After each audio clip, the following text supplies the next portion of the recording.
mother. My mother could whistle. Really.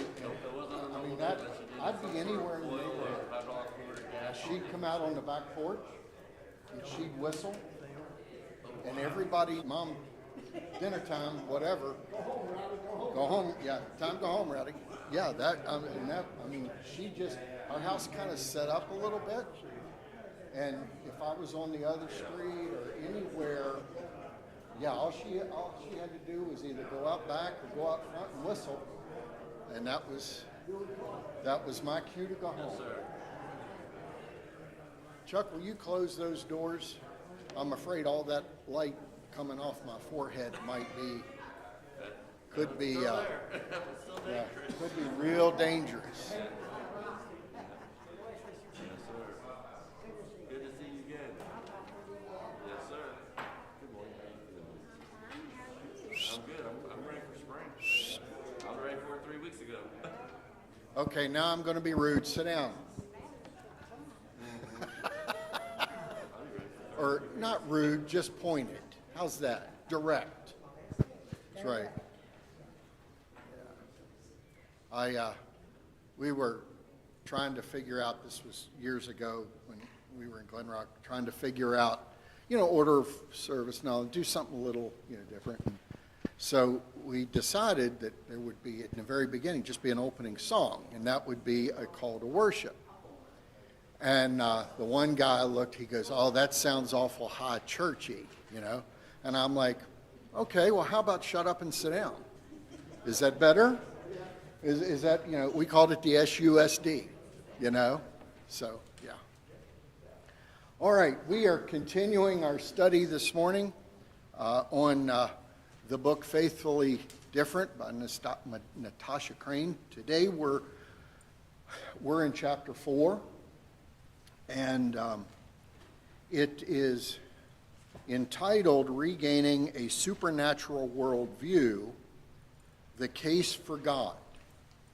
So as we think about how we represent Christianity, as we represent religion, as we represent a biblical worldview, it's good to know, and what we're going to talk about is the argument against and the argument for. So we're going to start with the, and let's think about how an atheist challenges religious people. So, someone who basically just says there is no God, how do they get there, and what is their argument if we sit down and in an honest debate? Well, to begin with, since the beginning of recorded history, about 6,000 years is where we have our records back to, historians have cataloged over 2,800 different deities or gods. 2,800 of them. And if we tell an atheist we believe in God, his response could be, which one? And, for each one of us, that is the fundamental question. Which God? Which God? An atheist says, I don't believe in 2,800 gods. We say we don't believe in 2,799 gods. I mean, you look at it from that standpoint, you say, well, that is true. But an atheist says, well, you're a whole lot more atheist than you are a believer.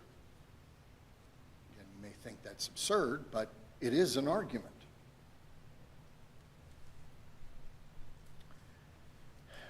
They also would be quick to tell you that belief in God is silly. When you think about, there's been 2,800 gods. Pick one, just picking one, and putting your whole life behind that, it's kind of silly when you look at it at face value.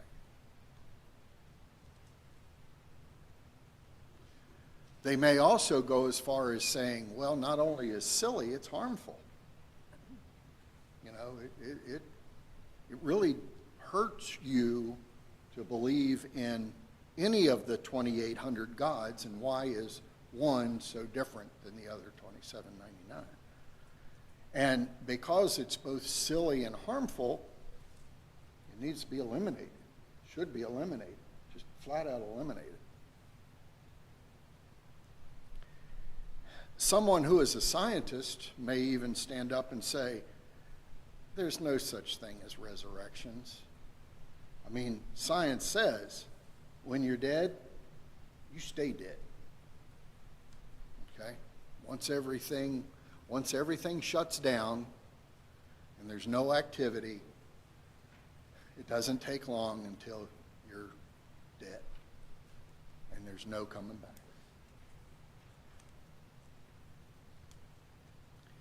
You know, about 500 years ago, the mid 1500s through the 1600s, you had the scientific revolution and the Enlightenment of the 1700s. And that's when humanity, there's a new emphasis on science and human reason.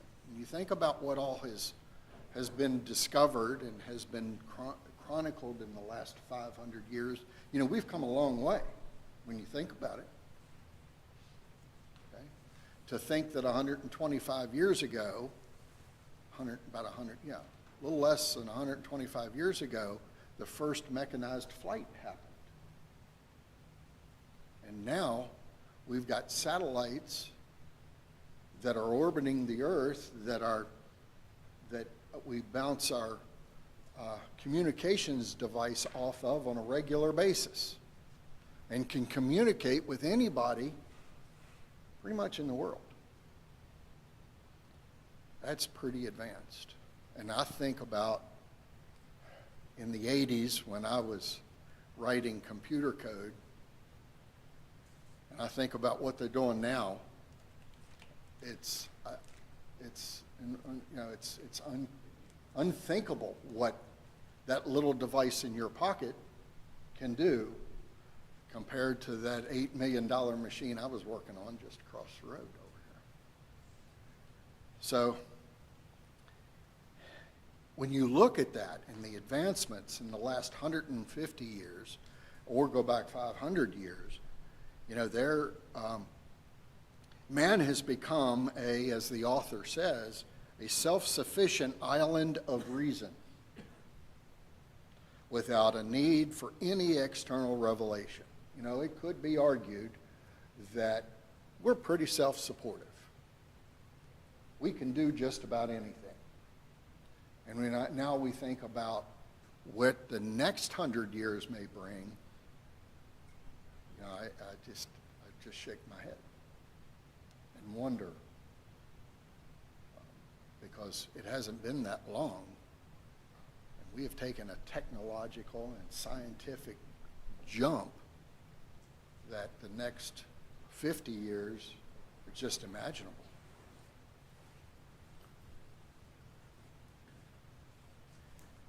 And because of that emphasis on us, on what we know, what we are capable of doing, what we are capable of achieving, what we're capable of sustaining, many live their lives as if this world is all there is.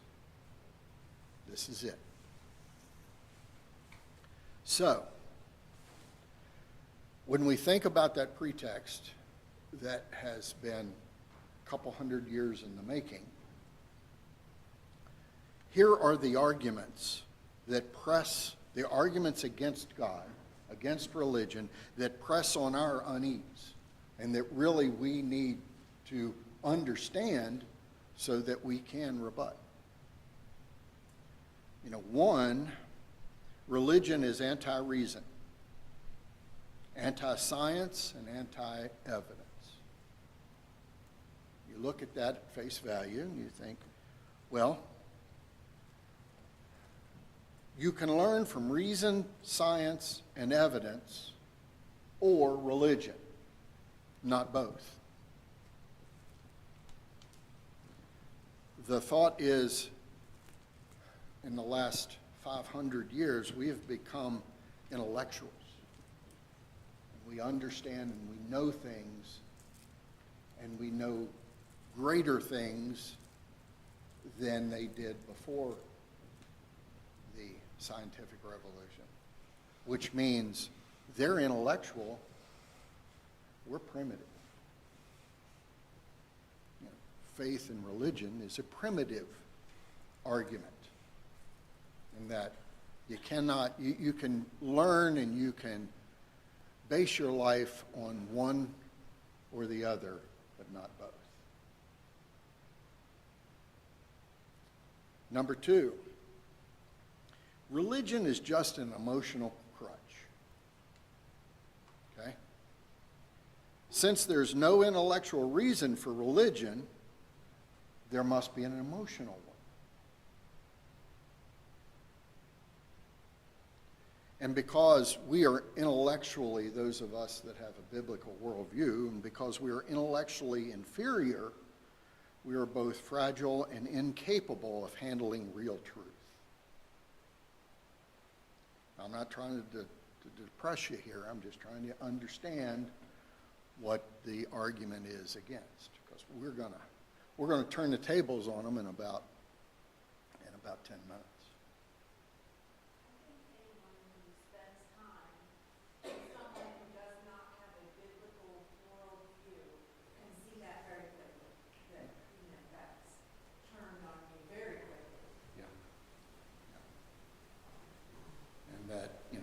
Reason we have religion is that emotional crutch. Number three, well, then it just kind of is natural that religion is childish. Okay? The intellectually mature, which we are not, the intellectually mature thing to do is leave God behind with all the other childhood fantasies. All of the other fairy tales, all of the other juvenile thought, Maggie. Doesn't Jesus say that come to him as children? Oh, well, yep. We'll get there. We'll get there. And because, we all know that you can outthink religion. And that's kind of what they do, is they outthink it. It's pretty simple. We'll get there in a minute. But religion is childish. It's just a child. You know, we teach our children those stories, and then we just hold on to them throughout our life. That's the argument against it. Number four. Religion is the result of brainwashing. Okay? See, the biblical worldview, we're just victims of someone or something that controls our thinking. We don't think. We let people like Tom think for us. And we're content with that. Okay? Now, I hope we can agree that we don't want to get caught up in that, because we can very easily do that. Yeah, we can very easily let somebody else do our thinking for us. And I think that's where I want to make sure we stay away from, is we let someone else do our thinking for us. Because that's the only way we could be so convinced of something so false, so primitive, so childish, so silly as believing in one of the 2,800 gods that has existed through humanity. in the end, when you think about that, when you build on those arguments, your natural conclusion is religion is harmful. And I have heard people say, and these are very, very prominent people, religion is why people fly airplanes into buildings. And that's why religion is harmful. Now, again, we can argue that all day long, but because of a lack of rational thought, religious people are a harm to society. Now, there's the argument. Now, we all sit here and we say, no, you're wrong. Well, I got news for you. That's not a good argument against. That's not, just saying, well, you're wrong, I'm right. That's not going to cut it. I mean, in a courtroom, just looking at the defendant and say, well, you're guilty. That's not how it works. Or you were wrong. That's not how it works. People expect an argument. And an argument is, show me evidence. Show me cause. Show me reason. Not just saying, Chuck, you're guilty. Okay? Any thoughts there? Have you ever come in contact with anyone with those arguments? Other than Chuck's guilty. But Tracy jumped all over right there. You ever had to have you come into contact with somebody like that? And you found, you know what? I don't have an argument. I don't know how to respond to that. Yes? So at my job in South Carolina, we worked with a guy that said he was an atheist and everything, and I recently got back into church, and I was like, well, you should just come out and see what, I'm not forcing anything, you should just come out and take a look. Later that week I got turned into HR. Really? Yeah, and my boss was talking to me, and I was really upset about it, because I'm like, I wasn't forcing him into anything. I was like, you just come and see what they have. I'm like, see what they have to say. It's just an invitation. And he took offense to it. Yeah. And he's like, I said, well, even though you don't know him, he knows you. And I don't know, but yeah, he turned me into HR. So, Yeah. but of course, they thought it was silly that he did that too. But Yeah. But your point is, you have to be, as you have said many times, you have to be able to respond. And getting angry, hitting back, that's not the way it's supposed to work. It's so. How do we respond? What's the right way to respond? Well, we could withdraw. I don't think that's the way. I don't think that's proper. And today it's becoming more and more evident we need to respond. So, Rowdy, yeah. just in the spirit of trying to be thoughtful about what the arguments against us are. Yep.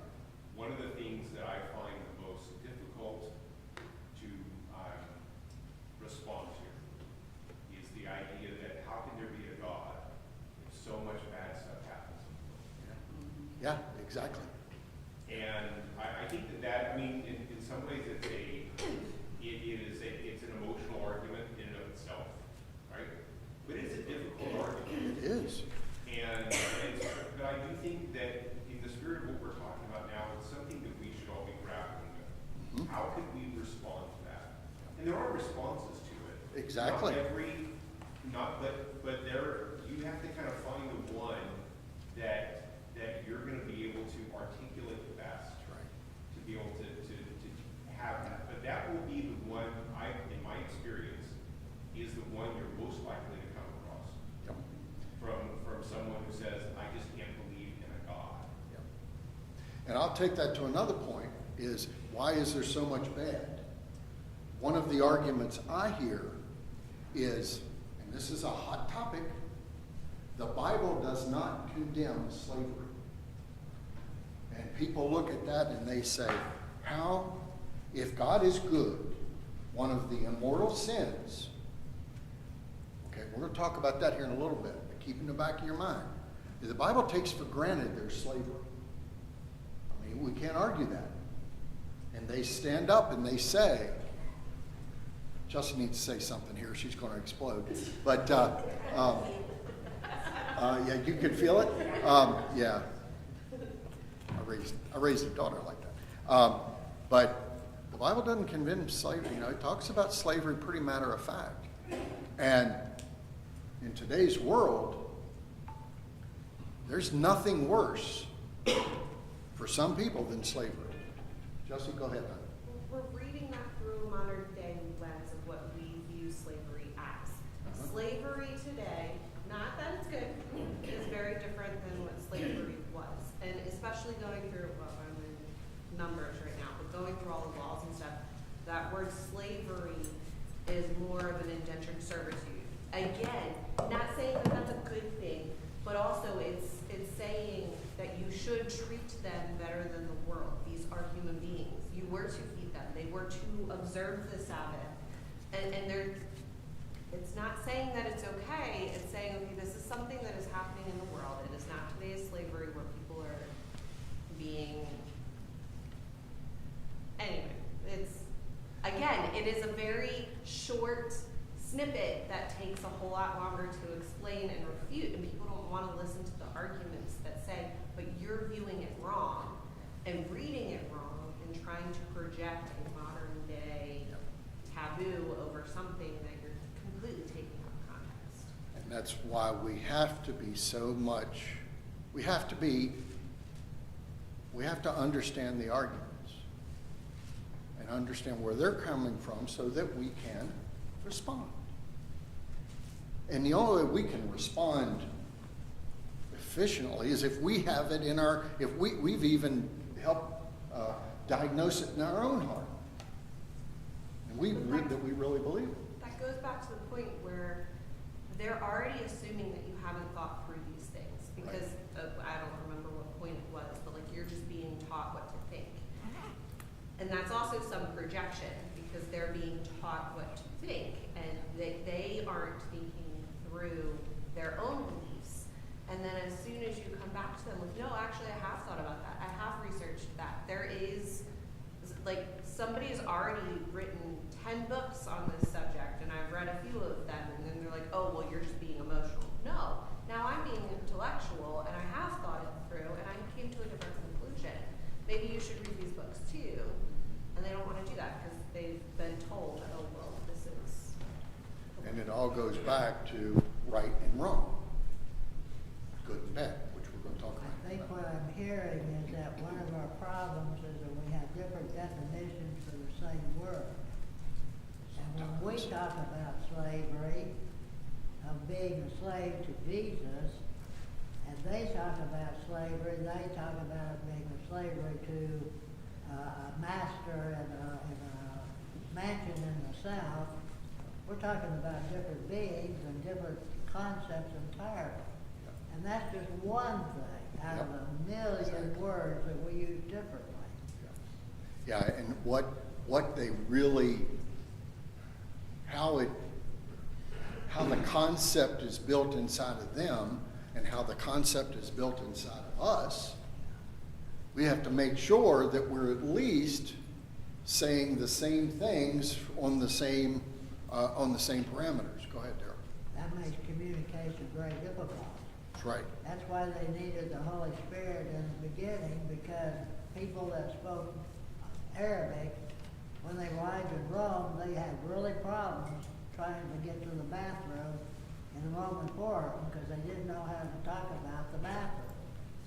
And we have the same problem when we're talking about people today, because we use words that we understand, and they understand them totally different, like night and day. Yep. Rowdy. Yep. Yes, sir. I think it's helpful to note the word slave in Hebrew is abad. And Okay. abad means to work or to be Yeah, constrained. yeah, Not the actual same definitional term yeah, as slavery in English. yeah. So So- sometimes that context is very Yeah. helpful. So we've got a lot of reasons that communication is a problem. Yes, sir. I was just going to add that the Hebrew scriptures in the Old Testament also provide for a way for slaves to be redeemed. Yeah, So you did not have to be a slave all your life, and if you chose to stay Yep. with that family and work for them because they were good to you, et cetera, you actually got a piercing in your ear. yeah, Not like everybody today has. yeah, But that meant that you were willing to stay with this family, where we, think of slavery as kidnapping people, yeah, exactly. taking them against their will. That's right. Keeping them under constraint and forced labor until the day they die. Yeah. And that was never the Old Testament Jewish view of that.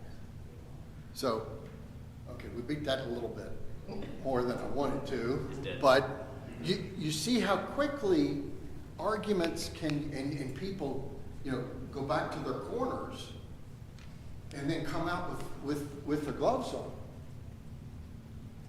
So, how do we build a case for God? How do we build a case for God? Because I can tell you, because the Bible says so, ain't gonna cut it either. That's just, there. To someone without a biblical worldview or without even a basic understanding of what this book is and about, they're going to laugh at that. They're just going to laugh at it as silly. So,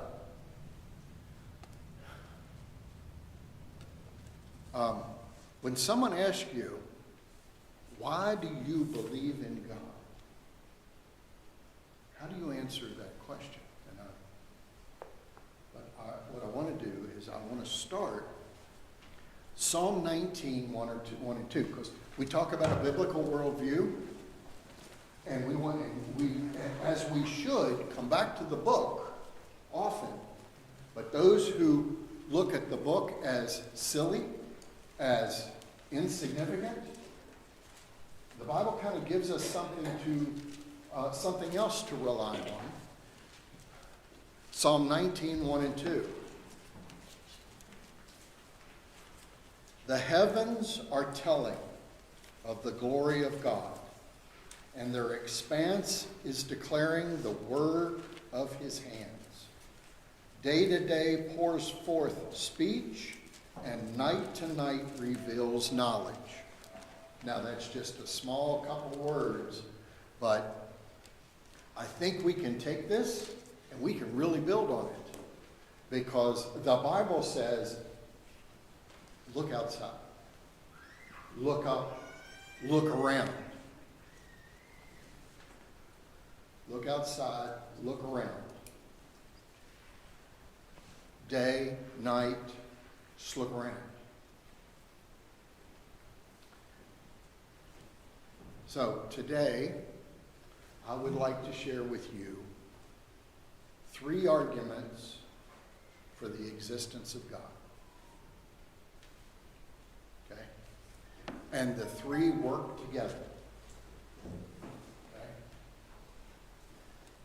Number 1, the cosmological argument. In other words, which is another big word, but in order to create space, time, matter, in order to do that, the cause, okay, what made it all happen would have to be spaceless, would have to be timeless, and it would have to be immaterial, not material. So in order to create all of this, something or someone would have to be beyond it. Okay? Would have to be greater than it. above it, to something, someone or something beyond nature would have to have caused the creation. And our answer is God. He is timeless. He is spaceless. He is immortal. In order for all this to happen, something beyond it, above it, greater than it, has to exist to make it happen. That's the cosmological argument. Okay? Now we think about that, and we kind of know it. You know, God is all powerful, all knowing. You know, you even did a series on all that. But as an argument for the creation, that is an argument. It's an order for all this to exist.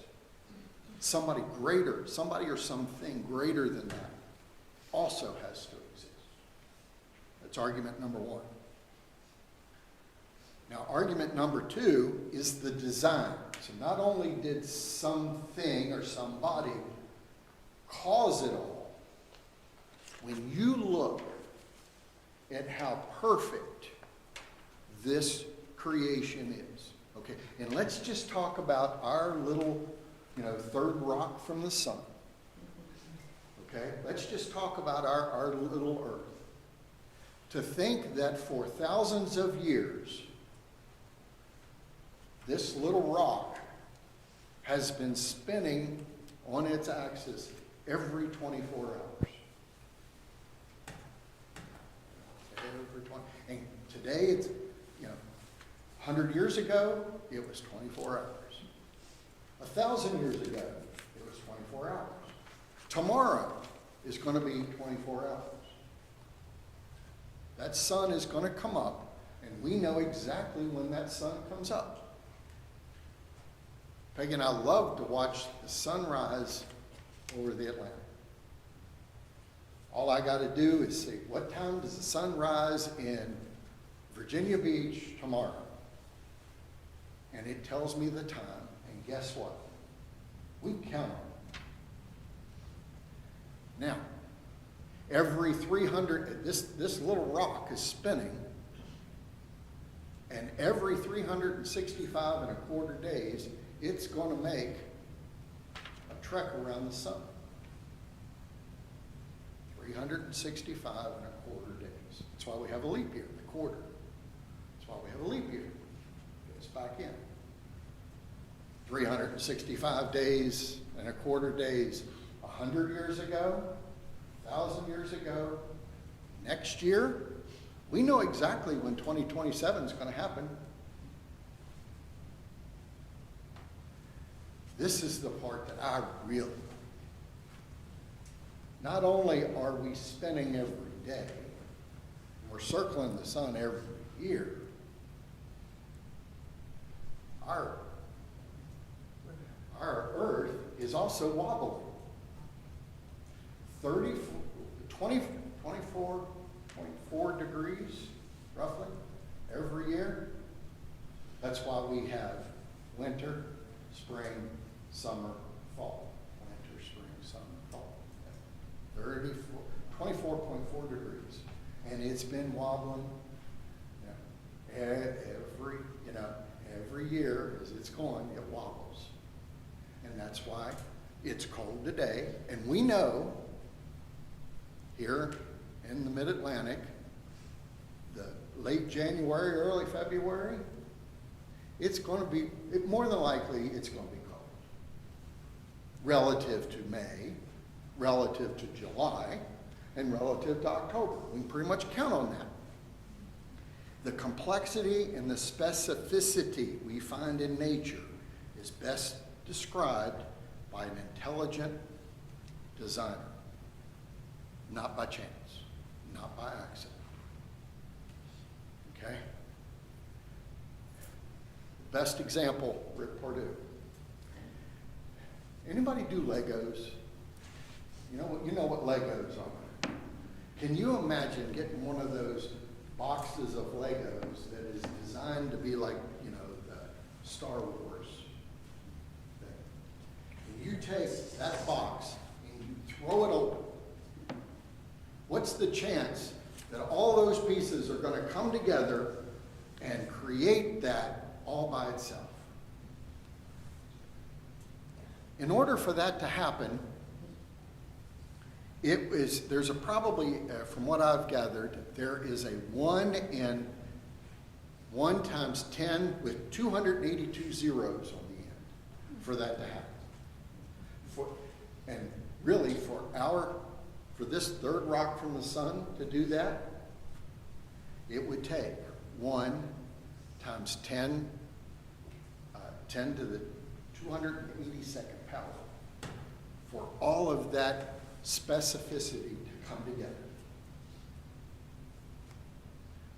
Just look outside. I mean, you go outside, you know it ain't August. I mean, you could have been asleep for 2 years, in a coma for 2 years. You wake up and look outside, what are you gonna think? It ain't August. It ain't August. That's right. Thank you. It ain't August. And if you walk out there and it's 80% humidity and about 96 degrees outside, what are you going to think? It ain't February. Okay? The design argument between the cosmological argument and the design argument, just, you know, we are really lucky. One of two things. We're either really, really lucky, or there's somebody behind it, or something behind it. And number 3, so you've got the cosmological, you got the design. How about the moral argument? In other words, right and wrong. How do we know what's right and what's wrong? Our parents. What, our parents? How did they know? Their parents. How did they know? You know, were our ancestors, as I have heard, were we morally born on third base of morality? In other words, is that just something that we made it up? Somebody hundreds of years ago just made up what was right or wrong. No. It's in our DNA. It's in our DNA. It is part of the design. What's right and what's wrong is part of our design. You know, for me to walk up and smack Chuck upside the head, okay? Not only is that foolish, you know, sorry Chuck, but you know, I was trying to give the most absurd, you know. So I say, okay, here's this puny guy, walk up to the biggest guy in the room and smack him upside the head. Not a good idea. Why is that not a good idea? And why don't I do it more often? After you got beat up the first time. There's quite possibly a good reason for it, but just try it one time and see how it works out for you. What's that? Or not. Or not. You can also flip the script, right? What's that? You can flip the script. How do you know that there's bad? I mean, in order to justify and think, well, this is evil, you have to have some idea of what is good. And someone has clearly crossed a line.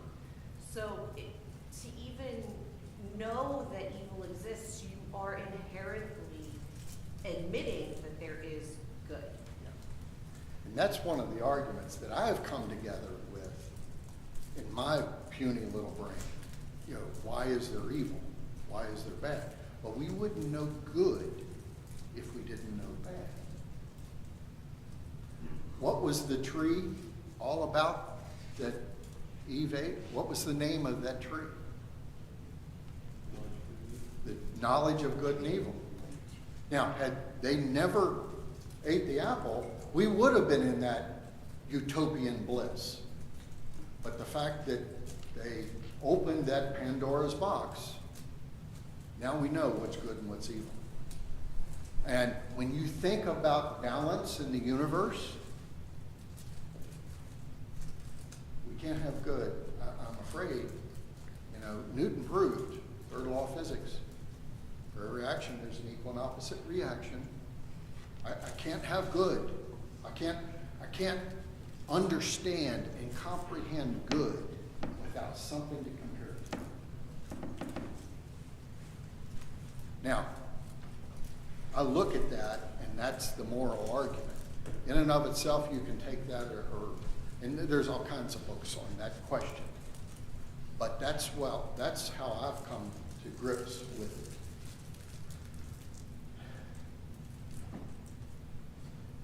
We all have a moral intuition that tells us certain things are wrong. Like you said, it's in our DNA. It's built into our design. And where would a universal moral law come from if it weren't from a higher than human moral authority? What is good, what is bad? If God didn't tell us, if God didn't design it into us, we wouldn't know. So there's our three arguments: cosmological, design, and moral. Now we build on those. We get that inside our head. And we can then back it up with scripture. That just hammers our point home.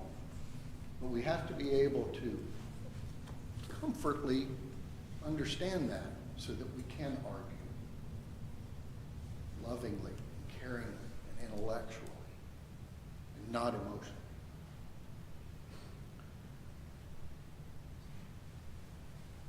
God and science and reason. God, science, and reason can coexist. Just because science has explained how nature works doesn't mean there can't be an intelligent being that made it work in the first place. The more that we understand, the more that we understand about just how wonderful all this is, can do one of two things. I can congratulate myself for understanding it, or I can celebrate a God that built it in the first place. And it can all, it can all coexist. When you think about, all the scientific stuff, and I say stuff, all that scientific that has come together over the years, we can say, they are gods themselves for finding it and realizing it. Or we can say, just look how wonderful this creation is. The universe is both understandable and logical, a reflection of its rational designer. It all points to God. When you think about how perfect it is, how amazing it is, how predictable it is, it all points to God, if we let it. Reason is the result of evidence. There is strong evidence pointing to the existence of a supernatural creator, designer, and moral lawgiver.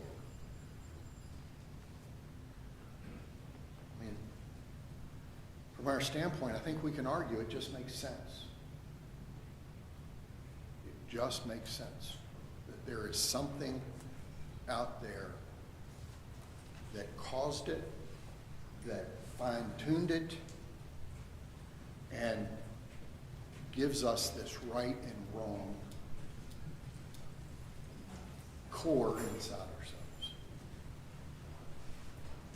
Okay. Wrap this up. Sorry, I'm about 1 minute over. Because human life is a purposeful creation with objective meaning and value given by the Creator. In other words, since we draw this conclusion, thus, we matter. Our choices matter. And how we live matters. We talked about Wednesday night. God has standards. He has expectations. He has put all this in motion with certain things that he expects to happen for us and throughout all of creation that we can count on. Everything matters because we're not an accident. We are not an accident of time and space. So everything matters. You matter, I matter. What we do, how we do it, how we communicate. It all matters. How I respond matters. Next week, reestablishing what we should actually believe. Okay, we've done a lot of theory. Next week, we're gonna talk about what we should believe. Any last thoughts? Sorry, we're 2 minutes over. Have a good week, everybody. Stay warm. Might even be above 30 in the coming